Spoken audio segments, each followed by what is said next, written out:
You are listening to Talking Images, the official podcast of icmforum.com. And you can just feel the Christmas spirit, can't you? Yuletide is here. I have this great public domain track in the background. The mood is already set for me. All I have to do is speak slowly, calmly, and suit you into the festive mood we hope we'll be able to keep alive even as the Christmas music stops. So, welcome back everyone. I'm Chris, and in this, our first season finale, Talking Images is Talking Christmas. We're also going to be talking a little bit about New Year's, but as in the film industry, New Year is really just an afterthought. 2020 is nearing its end, or if you are listening to this gearing up for 2021, 22, 30, 40, or any later date, the end of whichever year you're in. And wow, thank you, sending warm Christmas shares to everyone in 2072. And we want to celebrate by not just talking about our favorite Christmas films, but talk about Christmas as a time and setting for movies. It is genuinely incredible how some traditions are born.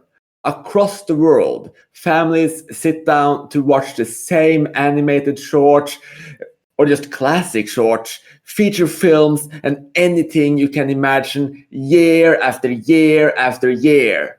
But what are these films? Do our home countries have any particular quirks? How do we gear up for the festive season?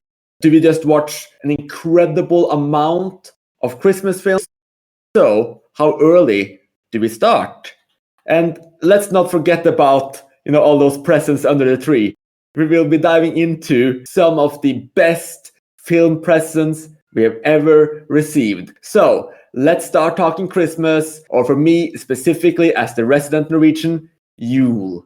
As I am joined by three absolutely wonderful co-hosts, Adam, Saul, and Mathieu, covering 4 countries and 2 continents. So let's kick this Christmas podcast off with warm Christmas shares. So just jump right in, guys. Introduce yourselves. Hi, I'm Mathieu from France. Hi, I'm Saul from Australia. Hi, I'm Adam from Scotland. And with that nice international mix, let's just kick up with a very soft question. Are you a Christmas person? Well, I guess I wouldn't think of myself that way, but I do like Christmas. For me, it's a family thing, and I have a big family, so it's an opportunity to see my siblings. So I enjoy Christmas, but I don't look forward to it for 3 months beforehand or have a lot of decorations or stuff like that. I mean, I enjoy Christmas in and of itself, but I don't know that I would consider myself specifically a Christmas person. No, I don't think I consider myself to be a Christmas person. I'm not a Christian myself. I wasn't raised celebrating Christmas, and I never have. In the workplace, obviously Christmas things do go around and you participate in order to be a part of things, but I wouldn't say I'm particularly a Christmas person, except when it comes to Christmas movies. I have quite an affinity for Christmas horror movies, which we'll hopefully get into later on tonight. Well, I would definitely say I'm a Christmas person. I'm an atheist. My parents are atheists.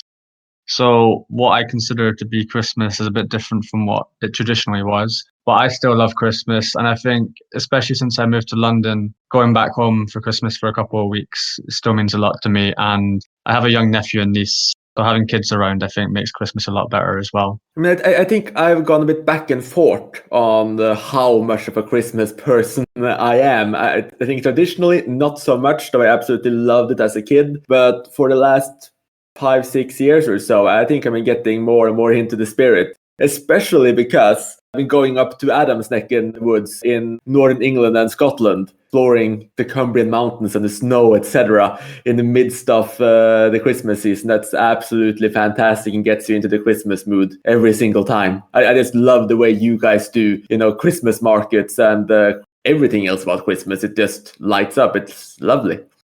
Funny because I associate Christmas markets and stuff like that with Germanic countries. I thought that was also the case in Scandinavia, but I guess not. Not so much in Norway, actually. I mean, we do have it. And I guess maybe the Germans are even better at it, but I just love the English Christmas markets. Plus, for the last 6 years, I've also not been living in Scandinavia. I've been living in Malta, which doesn't get any snow. I think it's snowed 2 or 3 times since World War II. So it's something, yeah. So it's something special to go to a country with snow and experience some extra winter thrills that way. Actually, where I'm from Edinburgh, and I live in London now. But we have a Christmas market, and we actually call it the German Christmas market. I thought I might also just put it out there that I definitely don't associate Christmas with snow, except in the movies, because when it's Christmas time in Australia, it is, of course, summer. And for us here in Malta, it's it is winter, but winter in Malta essentially means spring everywhere else. Everything becomes green and alive. Yeah, we get snow on Christmas sometimes, but it's definitely not automatic. However, I've done Christmas in the mountains, in the Alps, and that really is a kind of special mood that is very, very fun, very cozy. Oh, and just to add, I've actually been to the Christmas market Adam is talking about in Edinburgh a couple of times. It's so massive and really beautiful. Tying into that, what gets you into the Christmas mood? I guess you don't get much of a choice, do you? The towns are all decorated and stuff like that, so way before you are in the mood. So I guess it kind of gradually comes. And again, for me, it's whenever I see my family. Again, it's just really about that for me. So Christmas for me has only really been something that I've celebrated through the movies I've watched. It's probably when an interesting horror-themed Christmas movie starts to get advertised as coming out, or if Christmas-themed horror movies start getting dropped on Netflix. That will certainly put me in the mood for some more Christmas-themed movies. I guess Christmas music gets me in the mood, first of all. And again, when I say Christmas music, I mean like pop music and stuff, not traditional music. In terms of Christmas films on Netflix, there tends to be absolutely terrible ones, like TV movies. Maybe occasionally a good one, but I tend to avoid Christmas films on Netflix, to be honest. Yeah, I think for me, I already spoiled it by saying, I pretty much kick off the Christmas season by going to Cumbria and Scotland in early December and just getting into the Christmas share there, especially listening to Smooth FM, which always plays the big Christmas songs all throughout the season. And in Malta too, it's just decorating the tree and seeing, the limestone buildings all get the decoration set up. And as Malta isn't a snowy country, you can tell some people go over the top as well, and that's quite lovely to see. and sometimes a little bit frightening as well. And part of getting into the Christmas spirit too is just getting a whole lot of Christmas movies ready and watching them with my wife. I always have a decent amount. So how important are Christmas movies to you? Do you spend the season or the time leading up to Christmas watching a lot of Christmas movies? Or for Saul, since you don't celebrate Christmas, do you watch Christmas movies in December, or is it just any time of the year? Since we have a bit of a split here, because I think Saul and I are not that into stuff like that, though I guess Saul might watch Christmas movies. I don't really. There are films that air every Christmas in France, definitely, and we can talk about that, but I don't particularly adjust my film watching to the season. I would probably watch more Christmas movies in December, but mainly because of availability and things being released at that time. When I talk about Christmas movies, I don't mean stuff like Love Actually or It's a Wonderful Life. I mean films that try and do something different with Christmas. So growing up in a non-Christian household and never actually celebrating Christmas, it's something that has always fascinated me, and films that try and dispel Christmas myths and try and dispel some of the mythology around Santa, I find extremely interesting, and the horror genre of course does that very well with some of the variations on what Santa can be and is dressing up as Santa and so on. But there've also been some really good thrillers and of course some action movies also over the time that have done some different things and presented a Christmas themed movie that's not all about just goodwill for all, and actually plays into some other stuff beyond just our families getting together and being merry together. Yeah, well, my one tradition really is watching The Snowman, a British animated short. I reckon every year of my life since I can remember, I've watched it. Normally I think it's normally shown on Channel 4 on Christmas Eve. But if I miss it, I have the DVD as well, and I watch it on Christmas Day.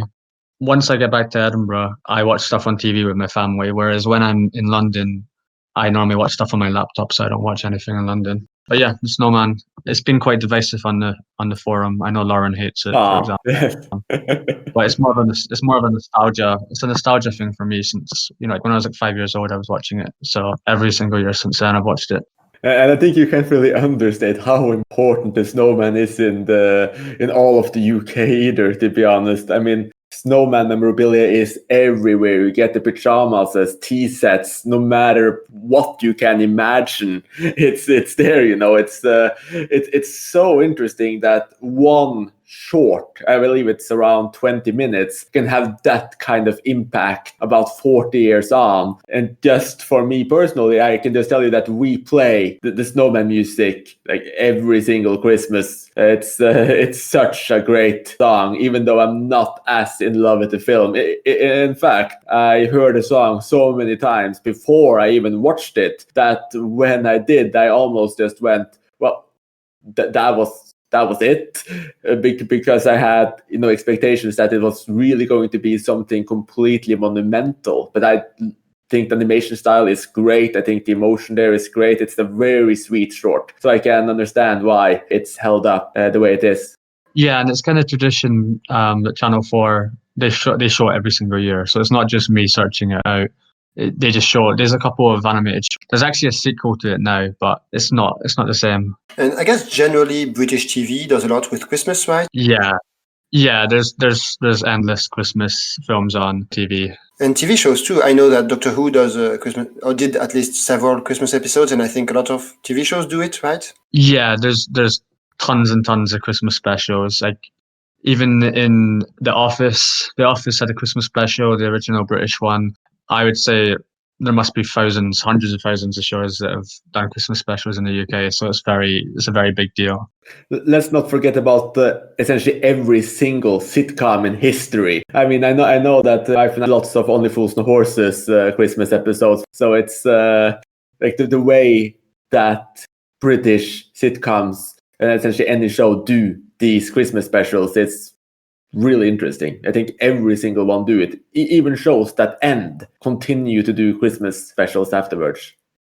Yeah, and I would say what I said at the start about being an atheist, but being a big Christmas person, that kind of ties in, because if you watch the Christmas specials, they don't really tend to be about religion at all. It's much more they just happen to do a Christmas special, family coming together. But yeah, the UK is not a very religious country at all anymore. So it's more about comedy, kind of Christmas specials, that kind of thing. And I'm not sure if any of your countries do this, but Norway has a bit of a tradition that seems a little bit odd in other countries. We never mention it, which is that we do Christmas calendars, which is to say TV shows made specifically for Christmas. And as Norway changed the date of Christmas because of, well, we were heathen and essentially just mixed together into one big great tradition back 1,000 years ago. There's 24 episodes. So essentially you have all of the major channels producing these 24 episode shows, the last one always airing on Yule, which is on December 24th. Each, essentially, you open one little door every single day. And some of these become classics and they return year after year after year. So essentially you have these cycles of shows being shown, maybe not every year, but every other year, every third year, and then they mix them up. And it's a bit of a different and special experience. And some of them are even for adults, though most are for children.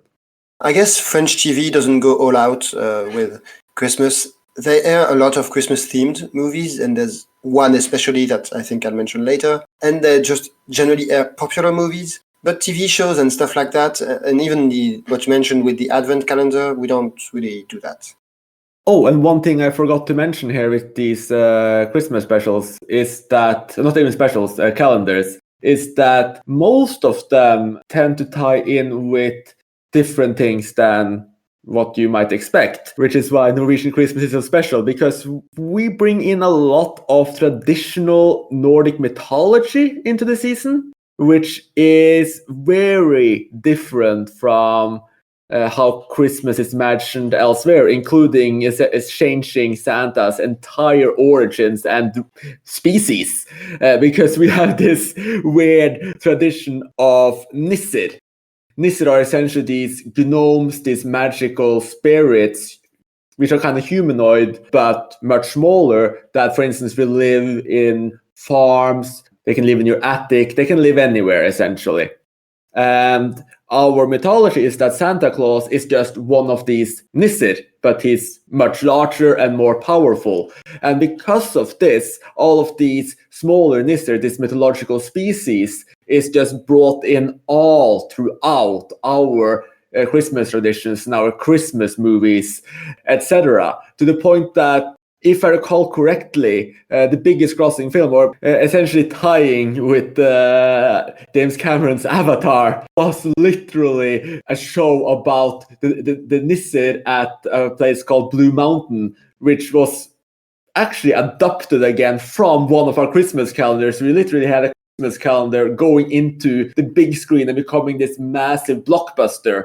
And the basic plot is these nisser, they live in a mountain, and if they stay out into the night, they turn to stone, they die. That's it. It's kind of terrible, but this is kind of this children tradition that we create movies about. So it's interesting just how these weird mythological creatures just got completely merged with Christmas for us.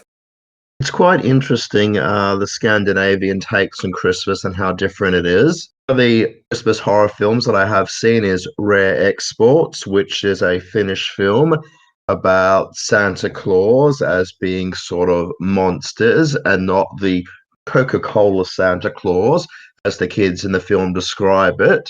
I don't think that's a particularly great film. It's one of those where the concept, or at least for somebody like me who's not Scandinavian, the concept was really intriguing. The execution left me wanting a little bit, but it definitely showcases how different Christmas is in certain parts of the world. I guess it means something about France that our most popular Christmas film is one that is deeply satirical and completely making fun of the whole wholesome aspect of Christmas. It's called Le Père Noël est une ordure, or Santa Claus is a stinker, is the English name, which stinker is, I think, a little nicer than ordure, but fine. It's an okay translation. And anyway, it was a play first, and it's massively popular. It was in the 70s. And it's about these people who work for a suicide hotline, and they're very depressed and very bad people. And it's all about undermining the whole idea of Christmas being a good time of the year. And yeah, but most popular thing, it's on TV every year on multiple channels around Christmas. Just to add to that, The Snowman, which is on TV every year in the UK, is not some kind of happy Christmas film either. It's actually very sad. So it is a very sad kind of film with a sad ending. It's not a happy Christmas film either. And I was also interested in if anyone has watched a short called, I think it's Dinner for One, because I remember it was on the top 50 list at some point. And it's a very strange one where it's a British short, but in Britain it's basically unknown. And for some reason it gets played every year in a bunch of European countries. I watched it a few years ago because of ICM, and I hated it. I thought it was absolutely terrible. So I read a comment earlier today actually where someone said there's a reason it's not known in Britain.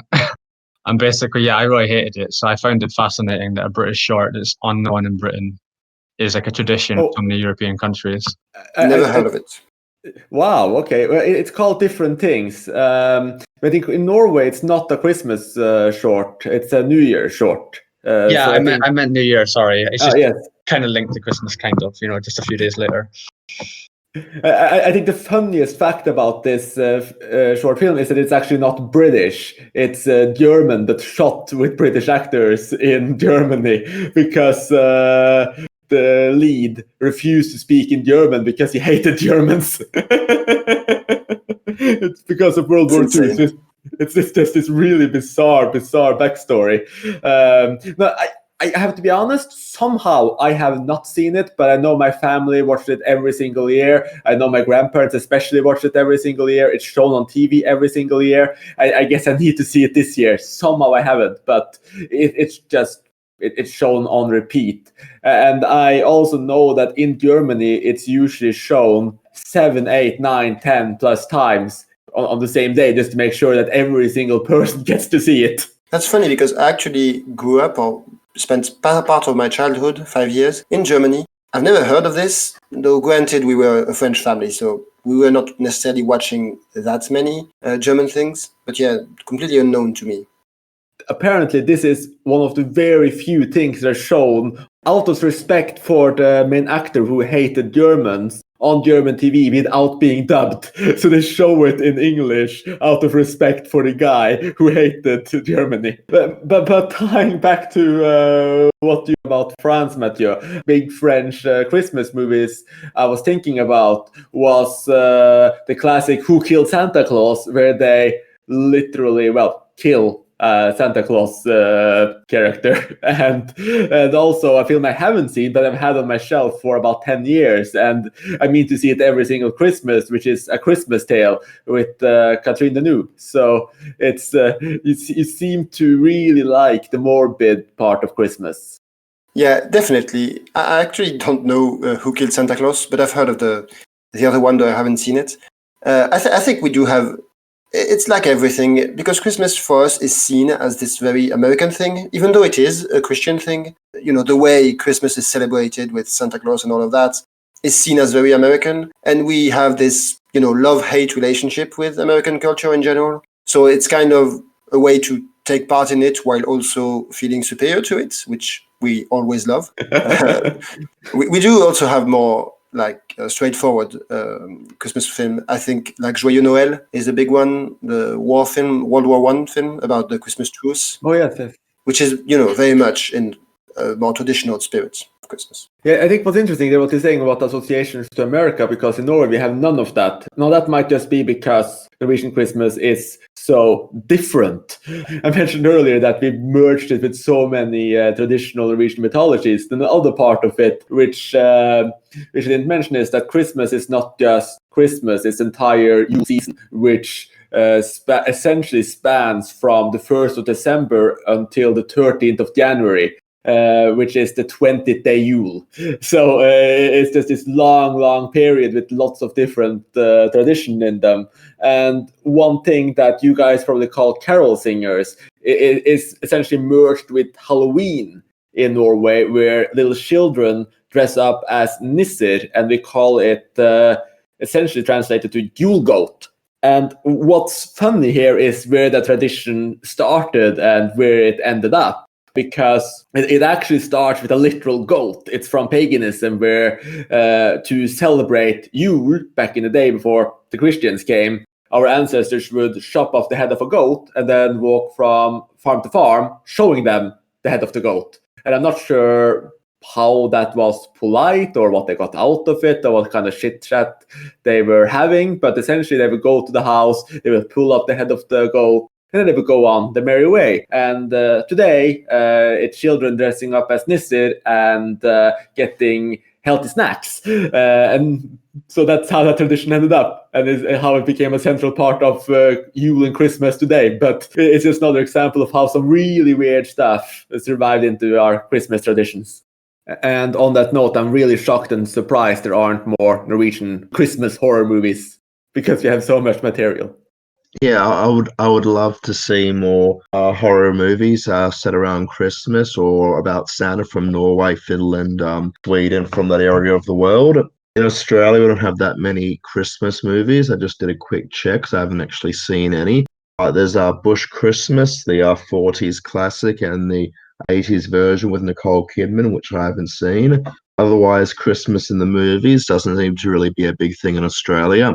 I guess kind of because we can't really reflect that whole wintry Christmas feel that would sort of make that sort of film sell internationally.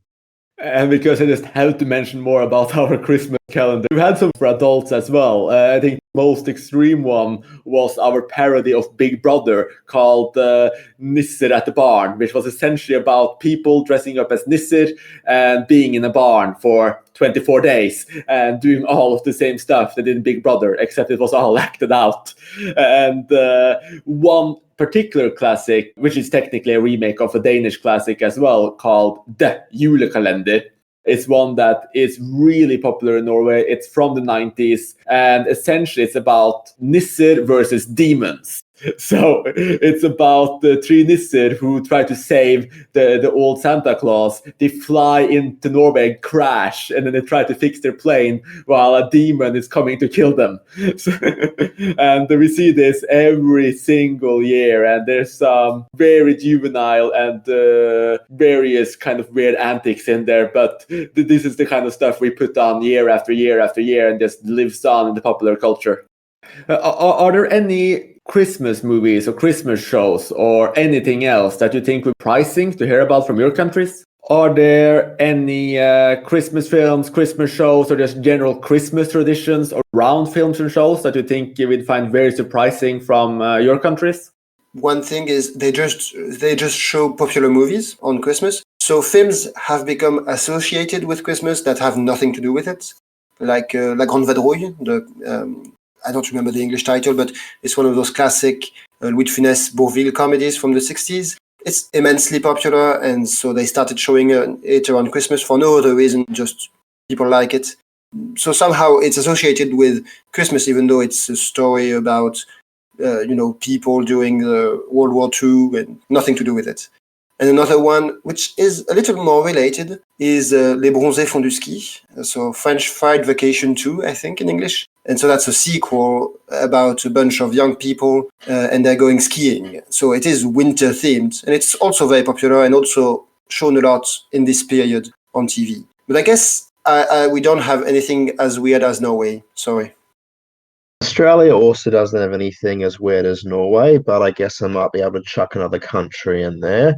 So Mexico has got a film called Santa Claus. It's on the 366 weird movies list, and it is a very weird film about three kids teaming up with the devil in order to stop Santa Claus, and the devil sort of looks like him from the Powerpuff Girls. It's a very strange movie. It's from 1950s or 1960s, so fairly old, but still very interesting and very unusual. So I can't offer anything from Australia, but I've seen some weird Christmas movies from around the world.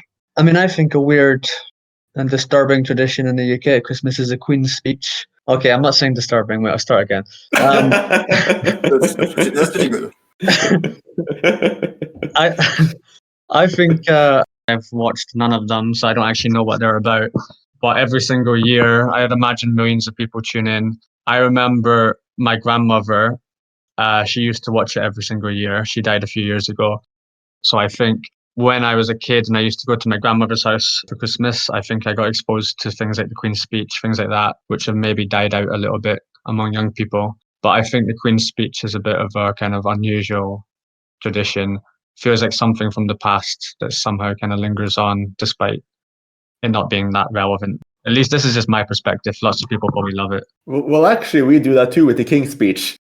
Description, Adam, just generally seems to describe the Queen in general. But we also have the president giving a thing, but it's on New Year's actually, and I think only old people watch it. Well, old people and political journalists, but I think that's it. Does the king get killed in the Norwegian speech or something, Chris? Since you're so into horror, that'd be an interesting twist. Every year, doesn't it? I'm not promoting killing monarchy, by the way. I think you came up with an interesting plot for a movie, but well, we should do that. But what can you do? Another thing I think is really interesting with Christmas, because we talked a little bit about Dinner for One, which is obviously a German film in English, which is shown across the world in so many different countries. Are there a lot of let's say, foreign imports not in English in your countries that have somehow survived into this fabric of Christmas, though perhaps in a dubbed version? I would say no. I mean, I think we don't really have a lot of foreign films or programs as part of the TV schedule. So I would say no. It's very English centric. Yeah, that's a no from me also. The Christmas movies that get shown on TV around here are things like Love Actually, the Home Alone films, Die Hard. It's not really the international market, doesn't really get covered that much. Yes, same here. I can't think of one. It's mostly the French films I mentioned and stuff like, as Saul mentioned, Love Actually, and other American films. I can't think of any non-English, non-French one. That's really interesting, though I guess it's a bit weird as well, because in Norway, our favorite Christmas film, it's not a Christmas film, and it's Check. It's the Three Wishes for Cinderella, which at least is set in snowy surroundings. And this film from 1973, still, I believe, in its original Norwegian dub. We don't really dub films in Norway, but this one is. And it's really just sealed itself into the Norwegian fabric completely. We do have a couple of traditional Norwegian films as well, but another one that's shown every Christmas is a Romanian film with the Bolshoi Theater called Mama, which is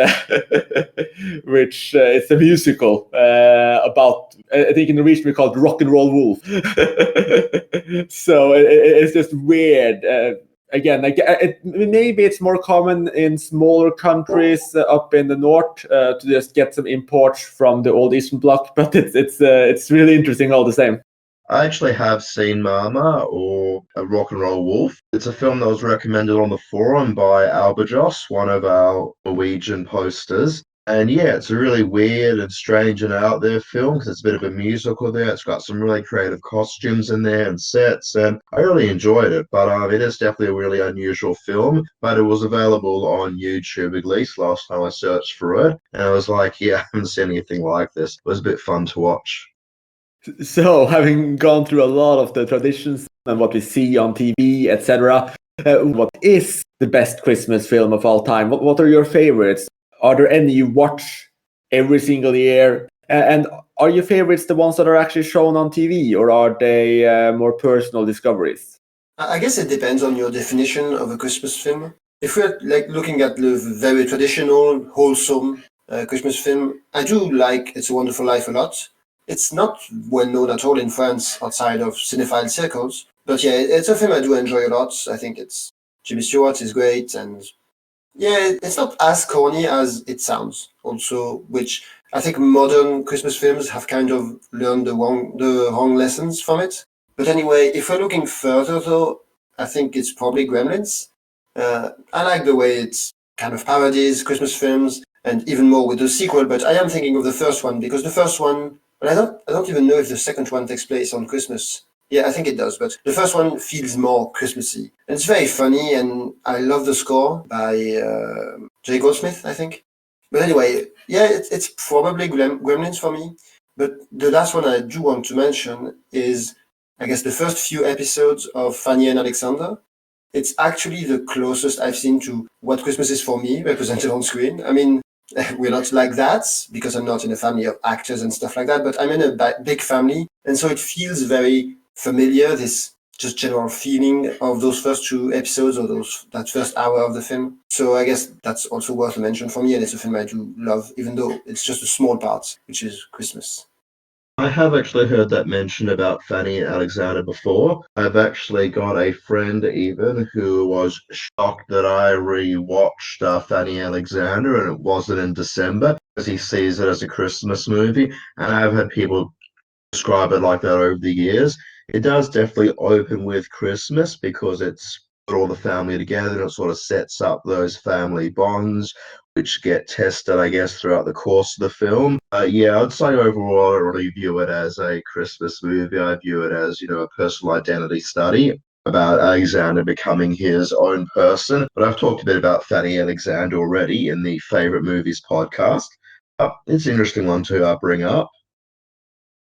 In terms of my own favorite Christmas movies, I'll try and keep it brief because I have come up with a few. Like I mentioned earlier on, I like Christmas movies that sort of push the envelope and look at Christmas beyond the myth and beyond tradition. So one of the films I'd like to mention is a horror film called You Better Watch Out. It's sometimes called Christmas Evil. It's a film from 1980. It's about a guy who becomes obsessed with the idea that he's Santa Claus and he has to punish people who are naughty. Film doesn't really pick up until its second half. But in the second half, he wears a red suit. He goes around driving his van like a sleigh, squeezing down chimneys, and just killing various people. And the best scene in that is that there's a whole lot of kids who gather around the serial killer in the Christmas suit and try to protect him because they all think he's a real Santa and they don't want their parents or whatever to be killing the actual Santa Claus. I think that's an extremely interesting take on Christmas. Even films like The Silent Partner, the Canadian film from 1978 with Christopher Plummer in it, where he does a bank robbery wearing a Santa suit, and then you have this great scene of him running around the shopping mall and bringing out his gun and shooting various people while dressed up as Santa. That's just a really interesting way of dealing with the myth. It's also hard to talk about Christmas movies without going by the Silent Night, Deadly Night films, which are about a guy who witnessed somebody in a Santa suit brutally murder his parents. And his employer gets him to dress up as Santa. That sort of like tricks something in his head, and it becomes, a bit of a serial killer. And there's some interesting parts in there, like some parents comment. He sure knows how to handle kids, looking at this girl like sitting on his lap. That's because he just threatened the girl, so he like got her into submission. Silent Night, Deadly Night Part 2 is probably the more notorious of the films because that's a really highly comedic take on the whole idea. It's got the whole garbage day for anybody who's watched it, and just the character in that who starts thinking he's Santa Claus and starts walking about and going about like hissing, going naughty, naughty, and punishing people. It's just a really great take on the concept. And I did say I'd keep it brief, but I probably also want to mention a film called Better Watch Out. So not You Better Watch Out, but another one called Better Watch Out from 2016. It's a home invasion thriller set during Christmas time. I don't want to say any more about it because there's a few twists and turns in there, but it's a very interesting film that I would love to rewatch at some stage.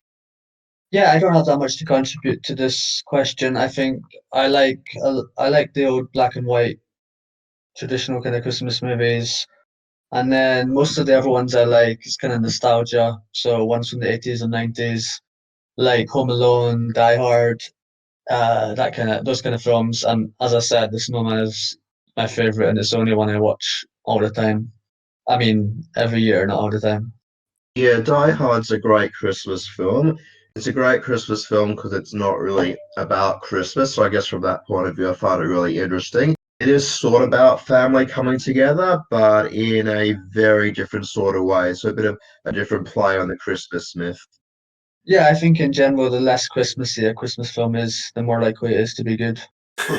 That's probably a fair point. I mean, Die Hard is a great film that takes place on Christmas. I hope Die Hard as well, but I guess I don't know. It depends how you define Christmas film.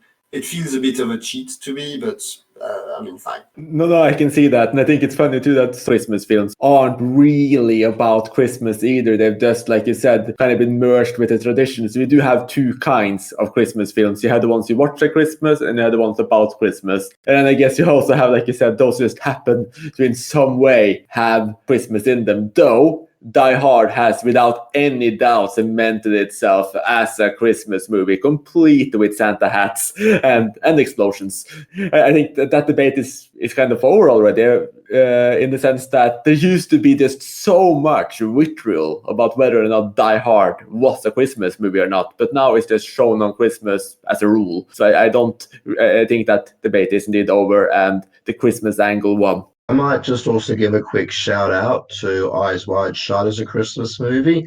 It's set around Christmas time.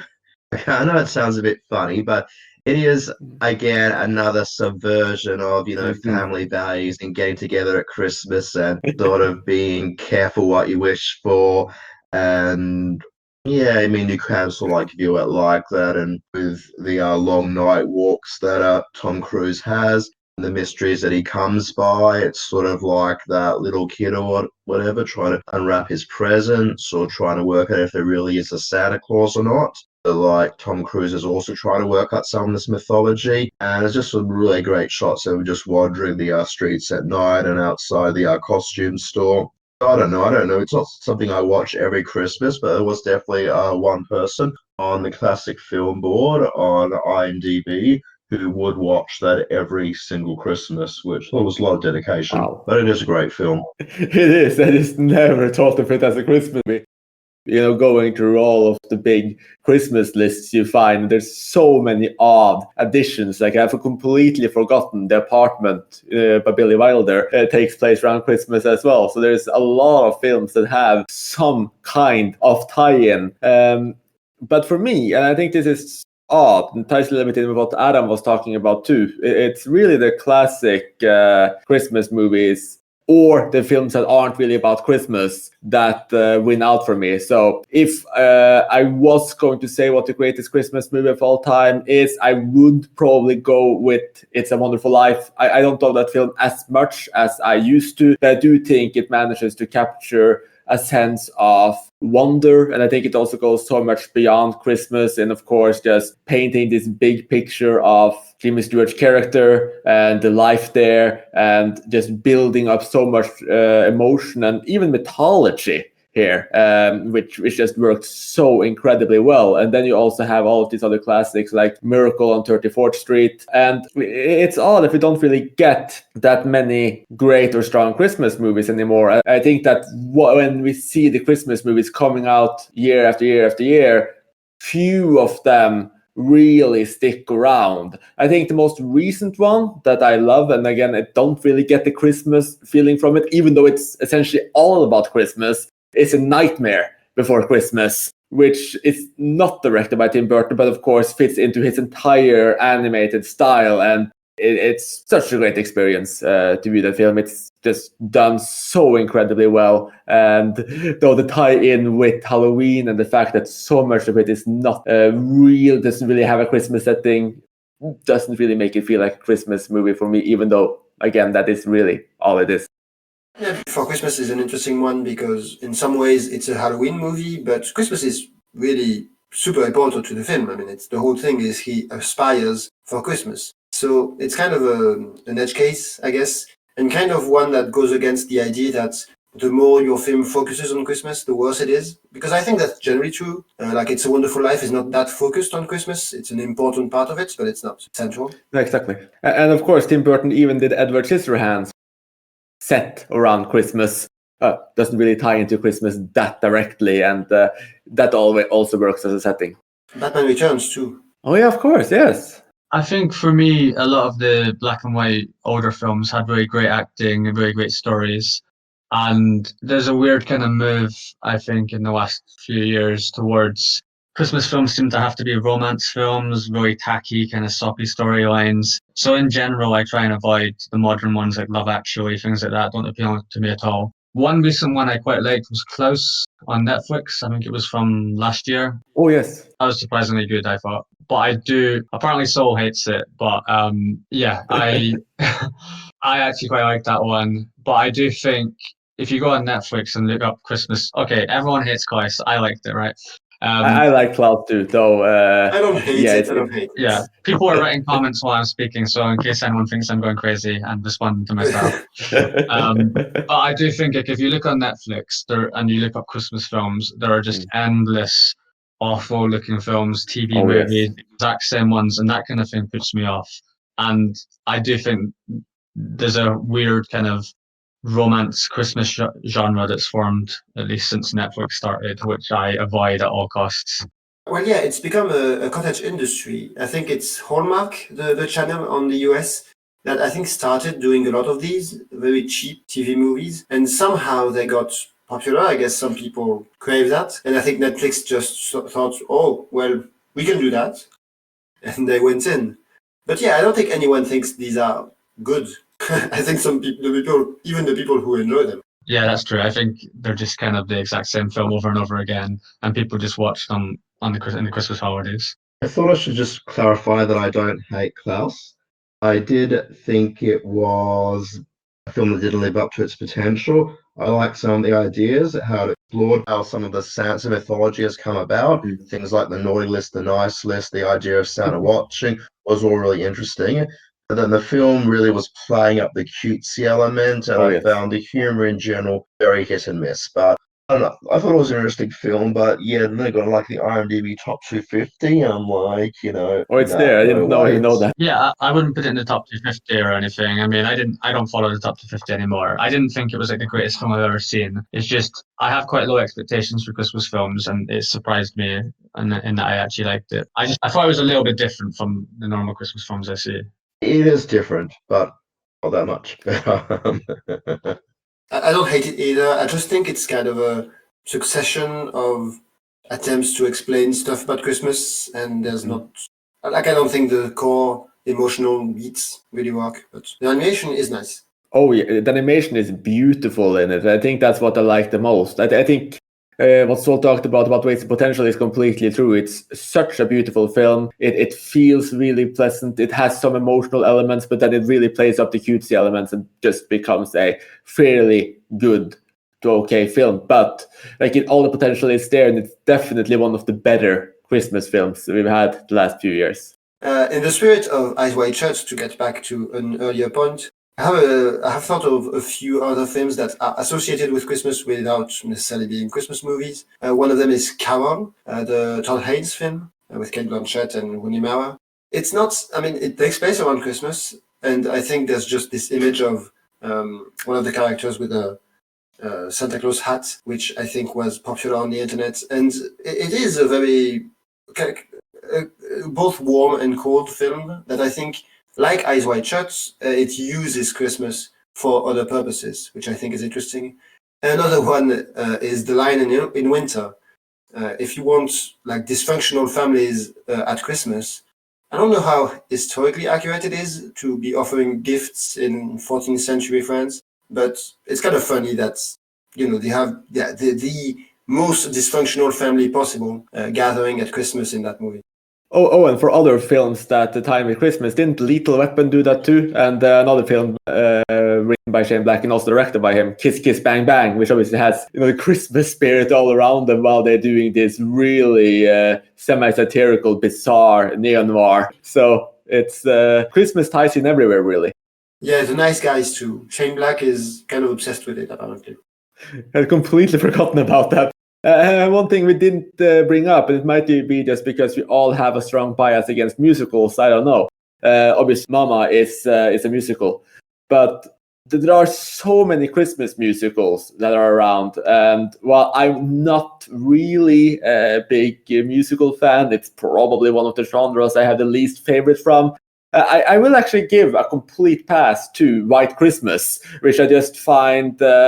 trying to find the correct word here. I was going to go with charming, but it's a great experience. It has all great Christmas songs. It brings in the Christmas share in the most traditional and stereotypically wholesome way. I haven't actually seen White Christmas. I know it's one of those classics, but never grew up watching it. And I guess when I want to complete one of the official lists, I guess I'll eventually get around to it. In terms of Christmas musicals, I am quite partial to Meet Me in St. Louis. I thought that was a very well done film with some really great performances in there, especially from the young girls in the family and Margaret O'Brien. And it has got some very classic Christmas tunes that are good tunes without being too corny. I actually don't think I've seen any Christmas musicals. I don't have anything against musicals. I just haven't seen that many. I'm a little worried that I guess Christmas and musicals, that's a lot together. I mean, it's kind of both going in the same direction, maybe too much, I don't know. But I should probably see at least Meet Me in St. Louis. Well, I guess that's why they fit a little bit as well, because they go so well together.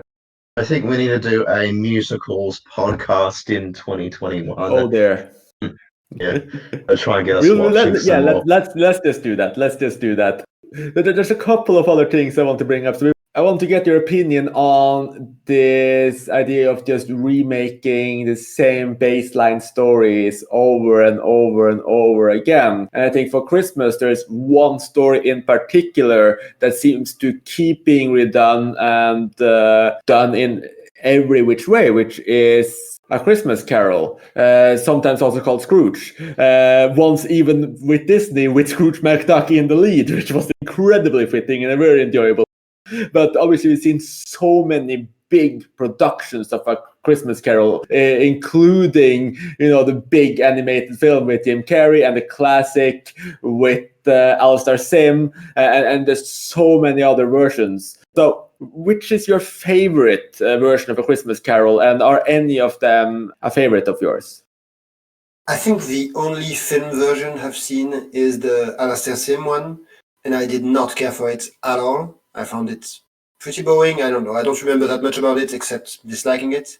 So I'm going to go with the Doctor Who special, which I mentioned earlier. They did a Doctor Who special that's basically A Christmas Carol with a Doctor Who twist on it, and it's pretty good. I mean, it's quite good. So I'm going to go with that.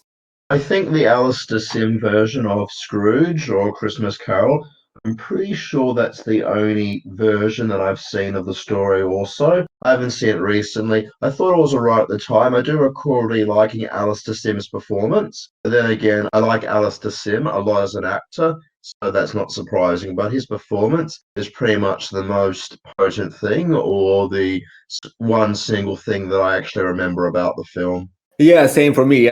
So I think the one I like the most is honestly the short Disney one, which is Mickey's Christmas Carol, which again has Scrooge as Scrooge, which is just so fitting. Yeah, I guess the Sims version is my favorite. I've also seen the Muppets Christmas Carol. We used to have that on video. I haven't seen it since I was like 8 years old, maybe. And I've seen the Blackadder one, which is like a really interesting twist where Blackadder starts off as being really generous, giving all his money away, and then he gets visited by the ghosts, and he ends up by the end becoming the opposite. So it's like the opposite tale, which is quite interesting as well. I actually forgot about the Blackadder one, so I'm going to change my vote and go with the Blackadder one. Probably one of the weaker specials myself. I much prefer Back and Forth of the specials that Blackadder did, but yeah, no, definitely a funny one. All the Blackadder seasons are quite funny and amusing, and I've watched them multiple times. And just one final question from me here, really, because I think we covered almost anything we can about Christmas and Christmas films. But we did that without mentioning probably some of the biggest Christmas movies ever. So we barely mentioned Love Actually in passing. But what about Home Alone? What about A Christmas Story? Like there's these huge films that we didn't mention. Should we take a couple of minutes just to explore why? Love Actually is a film I'm scared to talk about because I remember loving it, but I really doubt that I will love it now. I don't know. So I'm waiting to rewatch it at some point and have a stronger opinion.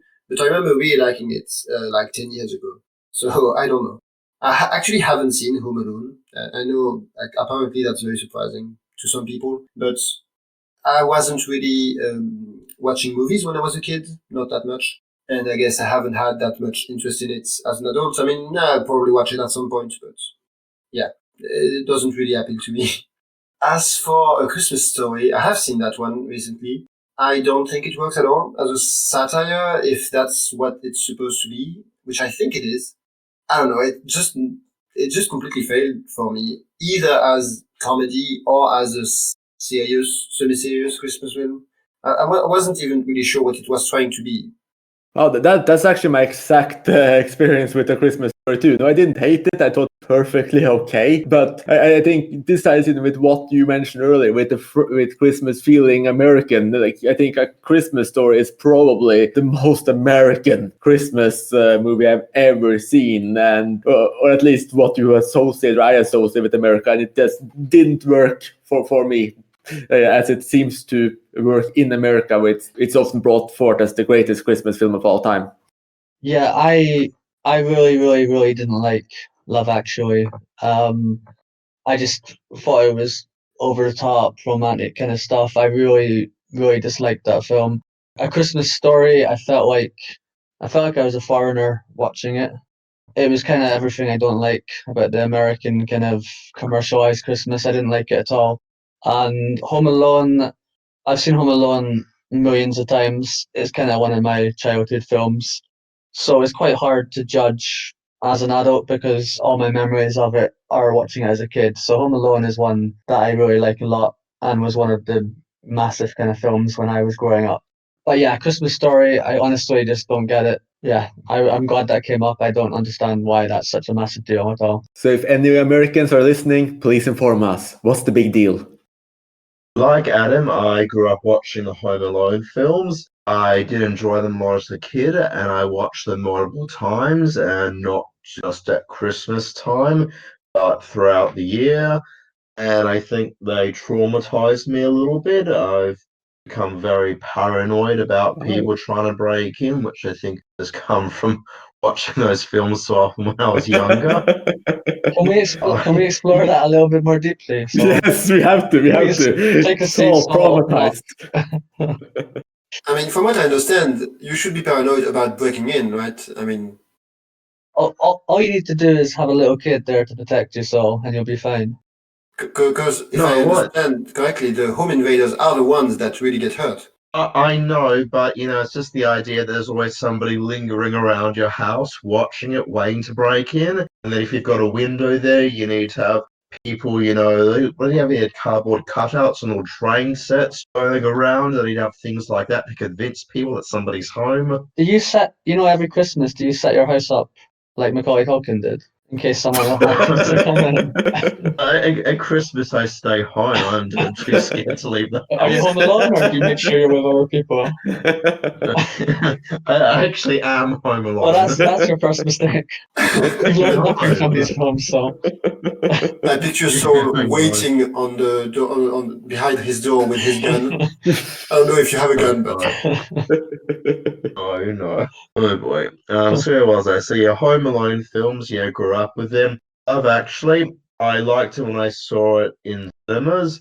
It's got a script by Richard Curtis, who did Blackadder and a whole lot of other funny films. So there is a lot of witty moments in there, but not all of the subplots are really that good. A lot of them are a bit silly and like fuddy-duddy romantic, but definitely the Bill Nighy subplot I really like, and I think even I've rewatched the film. I really like Bill Nighy's performance in it. Emma Thompson's performance and her storyline were also really good, but all the storylines, like the Keira Knightley one's quite weak, are actually that good. I don't know if it's a really great film overall, but I'm never really going to diss anything by Richard Curtis.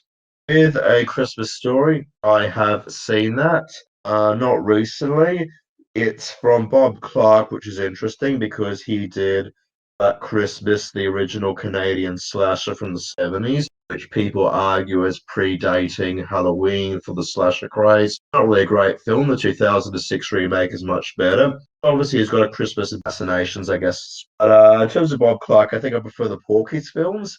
I know they're a little silly, but Porky's 2 the next day, incredibly funny film and something I've watched more often. I think I've seen it 2 or 3 times compared to A Christmas Story, which I've just seen the one time. Yeah, for Love Actually, I think I completely agree with you, so that the Bill Nighy segments are really nice. And Emma Thompson and Alan Rickman too, I think they always have great chemistry whenever they're together, so that works really well. But overall, it just feels so generally shoppy. There's a massive amount of plots. Most of them are badly thought out and rushed. And it's really just this over symphony that tries to evoke romance. And I'm not sure to what extent it really succeeds. I think it's really just the Bill Nighy one where it ends up in a slightly different way that worked the best for me. yeah, the Bill Nye parts are also what I remember the most, and I suspect I would still love them if I watched it. I'm not so sure about the rest. I did like the Hugh Grant dance scene as well. I mean, I think Curtis has done some great stuff like Blackadder, but then there's other stuff I don't like. I mean, I'm taking it completely off topic, but Yesterday is a film I really didn't like. And I think he has a mixture of stuff that I think is great, and then stuff that just goes way too romantic, way too kind of. I mean, But you can cut all of this. But yesterday really annoyed me because it was a really interesting concept about the Beatles, and then the whole film was just the Beatles part was just an excuse for a random romance. So some of the Curtis stuff rubs me up the wrong way, and I don't think there's any similarity between that stuff and Blackadder when he was really at his peak. Yeah, Richard Curtis is probably not quite as even a writer as I made him out to be a few minutes ago. But I generally like Richard Curtis. He did another good film a few years ago with Bill Nye called About Time. Yeah, actually quite liked About Time as well. And talking about time and talking about, I promise to not just talk about Christmas films, but as a small, largely irrelevant afterthought, also talk about New Year. So are there any New Year films that stand out to you? Have you even seen any New Year films? Because I really struggle to come up with any. I know a couple have been advertised, but they were slaughtered in reviews. So are there New Year films that you like? Are there films you watch at New Year's? And if not, why do you think that is? So I guess part of it is that New Year's Eve is very different. At least for us, it's more of a thing you celebrate with friends. And also no one really cares about the New Year, whereas some people do care about Christmas. But the only film I can think of is When Harry Met Sally, which has a pretty key scene set at a New Year's party. And it's a good one. I really like When Harry Met Sally, and that scene is really good. So I guess that's my answer. That is a great answer, I agree. I can't really think of any. In Scotland, we have a tradition where there's like TV comedy specials. We actually call New Year's Eve Hogmanay, and there's a lot of different traditions in Scotland. But it's more of a TV thing. It's more I associate Hogmanay with TV specials. I can't really think of any films about New Year's Eve, to be honest. Yeah, I think Beyond the Apartment, the Billy Wilder film, which got mentioned earlier on as a Christmas movie, and one I definitely think of as a New Year's movie. The only other one that immediately springs to mind is The Poseidon Adventure, which has, the whole disaster, at the New Year's Eve party. So that's quite an interesting take. But it's definitely not a celebrating New Year's film. I don't know. I'm not sure why it is. If there's a reason why there's more Christmas than New Year's films, I don't know. It's probably something interesting that could be explored. There must be some interesting ones out there because of the whole Y2K scare. I still remember that growing up and what would happen, when it clocks over to the year 2000. So surely there must be some interesting films out there. None that spring to mind immediately beyond The Poseidon Adventure and The Apartment. The one that comes to mind for Y2K is a pretty medium, at best, thriller called Entrapment, with Sean Connery. Yeah, and Catherine Zeta-Jones. Yeah, I remember liking that. I've seen it. I can barely remember anything about it. That's probably not a good sign. But it's definitely about Y2K. I mean, Y2K definitely plays a role in it. Well, I believe you. I just can't remember that much about it, other than Catherine Zeta-Jones dressed up in some skimpish outfits. This is completely random, but I was just saying that the Scottish word for New Year's Eve is Hogmanay, and it's only used in Scotland. And I just looked it up, and apparently it comes from a French word, Hoganen, which means gala day. I don't know if Tap Rock knows anything about that. I do not. But yeah, apparently it's from French origin. I just found it interesting because it's not a word used anywhere else. And also, I also wanted to mention Auld Lang Syne, the song sung all over the world, another Scottish thing, just while I try and promote Scotland. Do you know Auld Lang Syne? Yeah, I do know it. Yeah, that's a Scottish poem by Robert Burns. So it just felt like promoting Scotland for a second. But it's sung all over the world, and it comes from Scotland with just 5 million people, like lots of other things do. I do know it, but it's not at all about Christmas here. The lyrics are different in French, and it has nothing to do with Christmas. Yeah, it's a New Year's song here. It's not. It's not. On New Year's, I mean. Yeah. On New Year's, it's just. I mean. Okay, maybe we can do a Scottish poetry cast next time. Oh, we need a Scottish podcast. Yeah, because the Scottish film industry is not. It's not that amazing actually, but I would love to see a Scottish podcast. Yeah, great idea. We just spent half of it talking about Trainspotting. There is much more to it than Trainspotting. Not much more. I'm actually. sure. There's not a lot of great Scottish films, but there are some. As long as we don't spend the whole time talking about Braveheart, obviously, which is not that. Oh yeah, please don't. With the American lead. Braveheart podcast, everyone. I'll need to actually see Braveheart if we did that. We talked about it a bit on the Oscars podcast, actually. Yeah, that was one of those big gaps for me for a reason. And of course, there was that one film like a decade ago called New Year's Eve with a bunch of, I guess, higher tier B-list celebrities that tried to make a ruckus at New Year's. But I think that was really the last actual example. Though on Old Lang Syne, that song is played in so many films, so at least New Year's has this slight presence. I think the only thing that's a little bit special with New Year's for me with films is that I occasionally try to pick a fitting final film for the year. Do you guys do that as well? No. I love the one-word response for that. I try and find a fitting film at the end of the year. Probably not. It's just whatever coincides with the official challenges on the ICM forum. I do for the first film of the year. I always try and start off with a good film or an acclaimed classic that I haven't seen or something that I want to see. And no, we shouldn't cut out the no because I think just the bluntness of that's really great. Oh yes, agreed. Yeah, but no, I think end of the year for me, it's just whatever I can fit in before guests come over for New Year's Eve and try to watch that last film for the official challenge to get that last point before the New Year's Eve celebrations. And then I'm just trying to work out what would be a great classic, which I haven't seen, to be my first film viewing in the next year. So for me, I'm looking at what Latin American or sci-fi films or films from the 1,000 under 400 list. What of those could I make to be my first viewing in 2021?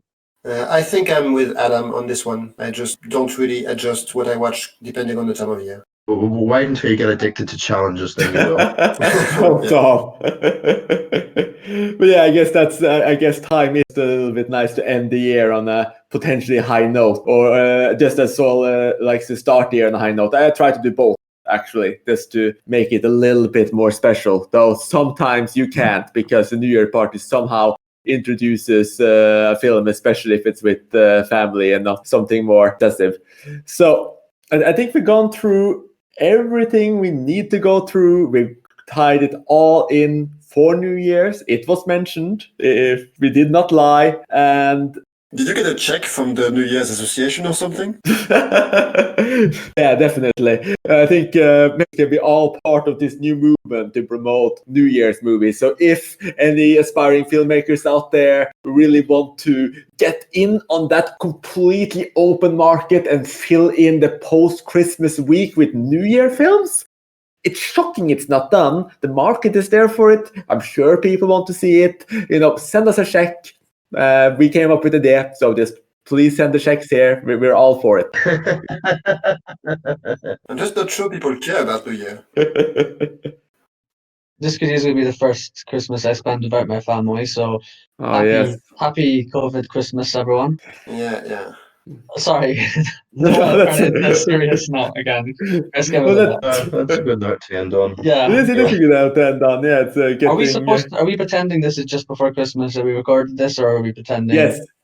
Okay, so yes, we definitely are. I don't know. I'm either with my family or not right now. I don't know. No, not that close. Not that close. Like a week or two in advance. Well, hopefully COVID's gone by then, by some miracle. Yeah, not sure about that. Donald Trump told me it's going to be gone by then, so. Well, then we're fine. No, I think living in Malta, I've been Skyping into my Norwegian family for the last 5 years. Not much going to change there, though there won't be any big celebration down here, unfortunately. So yes, happy COVID Christmas. And New Year. Yes. Let's happy COVIDless 2021.